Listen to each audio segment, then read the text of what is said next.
விருதுநகர் மக்களவைத் தொகுதியில் மறு வாக்குப்பதிவு எண்ணிக்கை நடத்தப்பட வேண்டுமென தேர்தல் ஆணையத்திற்கு கோரிக்கை வைத்துள்ள தேமுதிக பொதுச் செயலாளர் பிரேமலதா விஜயகாந்திற்கு காங்கிரஸ் மாநில தலைவர் செல்வ பெருந்தகை பதிலடி கொடுத்துள்ளார்.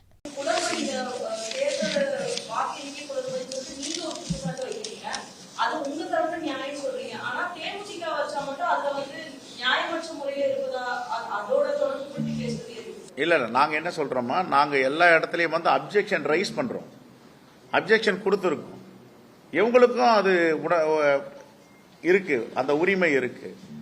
என்ன பண்ணிருக்கணும், இவங்க வாக்குச்சாவடியிலிருந்து வர முடியாம கையெழுத்து போடாம அப்ஜெக்ஷன் ரைஸ் பண்ணிருக்கோம். நாங்க இதுல எங்களுக்கு சந்தேகம் இருக்கு.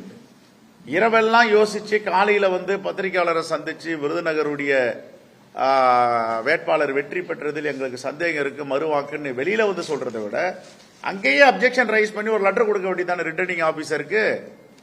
அங்க ஒத்துட்டு தானே வராங்க, பார்த்துட்டு அவங்க கண் முன்னாடி தானே என்றாங்க.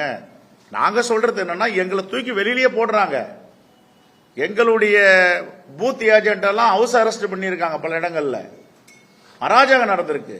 அதே மாதிரி விருதுநகர்ல எங்க நடக்கல. அதுக்கு சொல்ல வரேன் நான், அவர்களுக்கு எல்லா உரிமையும் இருக்கு. என்ன சொல்றேன், ரிட்டர்னிங் ஆபீஸுக்கு ஒரு கடிதம் எழுதி பதிவு பண்ண வேண்டியதானாங்க.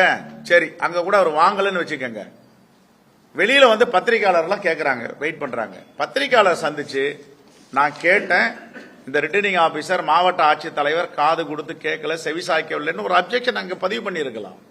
அதுதான் கேட்கிறோம். நீங்க அங்க எல்லாம் பேசாம இரவெல்லாம் யோசிச்சு காலையில் எப்படி பேசுறீங்களன்றதான் சொல்றோம். சரி, அவர்கள் வெற்றி வாய்ப்பை இழந்திருக்கிறார்கள், அவருடைய வருத்தம் நாங்க புரிஞ்சுக்கிறோம். அதே நேரத்தில் குற்றச்சாட்டுகள் காங்கிரஸ் பேர் இயக்கத்துடைய வேட்பாளர் மேல கொஞ்சம் பார்த்து பேசியிருக்கலாம். எப்பொழுதும் அவர் நம்முடைய விஜயகாந்த் அவர்களை நாங்கள் நேசிக்குபவர்கள், அவர் மேல் மரியாதை வச்சிருக்கோம்.